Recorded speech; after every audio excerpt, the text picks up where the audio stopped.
सिंधु साहब मुझे ये बताइएगा कि आज बैरिस्टर गौहर साहब ने कहा है कि 9 मई की धूल जो है अब उसको बैठ जाना चाहिए। तो 9 मई का मामला आपके ख्याल में उसकी क्या कीमत है, किस तरीके से ये मामला जो है वो हल हो सकता है? बहुत सारे वाक़यात हुए हैं पाकिस्तान की तारीख में, उन वाक़यात से फिर सबक सीख कर आगे बढ़ा जाता है। तो क्या हुकूमत बेसिकली ये एस्टैब्लिशमेंट इदारे क्या चाहते हैं कि अब इसके नतीजे में क्या करना है? देखिए लकी साहब, जो धूल की बात है, धूल उड़ाई किसने है ये सारी, और ये इस माहौल को गदला किसने किया है, किसने किया है? ये सबके साथ तो आप हमारे भाई हैं फैसल चौधरी साहब, बताएंगे आपको कि कोई ऐसी किस बंदा था, कौन सा वो शख्स था जिसने भैया वक्त इनको साइमल्टेनियसली बता दिया कि फलां जगह पे ISA के दफ्तर है, फलां जगह पे फलां दफ्तर है फौज का, फलां जगह पे फलां दफ्तर है, और साइमल्टेनियसली एक ही वक्त में सारी जगहों पर हमले हो गए। और फिर जिनके अपना लाहौर में जो जेल रोड पे ऑफिस है, वहाँ पे डॉक्टर यास्मीन राशिद साहब पराडो के ऊपर बैठ के कह रही कि हमने उधर जाना है, अपना कोर कमांडर हाउस जाना है।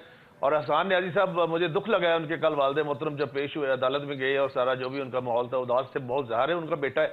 और लेकिन वो जिस तरह से अपना जनरल की कोर कमांडर की पैंट को लहरा रहा था, और किस तरह से उन्होंने उठा के जो थे वो MM नासिर वाला जहाज, अपना MM आलम वाला जहाज, और दूसरी सारे कर्नल शेर खां का मुजस्मा, तो ये जिनके दरमियान है, मतलब उनके दरमियान ये बात करें हमारे साथ। तो और देखिए, आज बैरिस्टर गौहर साहब इज वेरी कॉम्पिटेंट लॉयर, और मेरे साथ जो आप दोनों जदून साहब और फैसल चौधरी साहब मेरे भाई हैं, वेरी कॉम्पिटेंट लॉयर।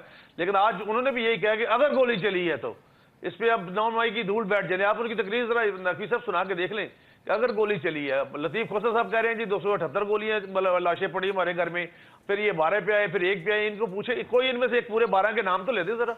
अगर एक इंसान भी जाएगी तो हमें दुख लगेगा इस बात का, लेकिन अगर किसी एक 12 के कोई इकट्ठे एक इनमें से कोई नाम ले दे, मेरा भाई फैसल चौधरी, कोई ऐसी बात ही नहीं है। और आज ये इस बात पे दूसरा, अब तो हालात जो है वो आगे गए हैं। अब भी आज आज़म वज़ीर तारक साहब ने कहा कि यही हम 2 साल से कह रहे हैं कि मुज़ाकरात करें, आपस में बैठे, सियासतदानों को बैठना पड़ेगा।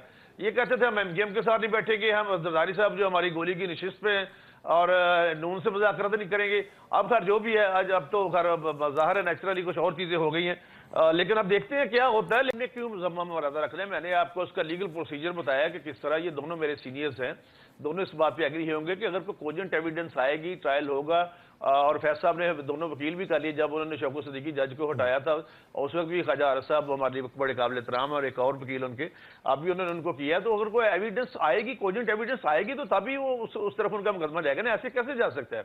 और अगर कोई कोजेंट एविडेंस आ सकती है तो बार तो कोई नहीं इस बात में ना, देयर इज नो बार कि अगर अकम्प्लिस बनता है कोई, या अपना उसका परपिटेटर है या उसका फैसिलिटेटर है किसी बात का, और जो भी बातें हैं, तो उस बात से तो इनकार नहीं किया जा सकता। लेकिन ये मैं दोबारा कह देता हूं कि ये ड्यू प्रोसेस लॉ और article 10A constitution of Pakistan fair trial, उसके बाद ये सारी बातें होंगी, अदरवाइज ये ऐसे नहीं हो सकता।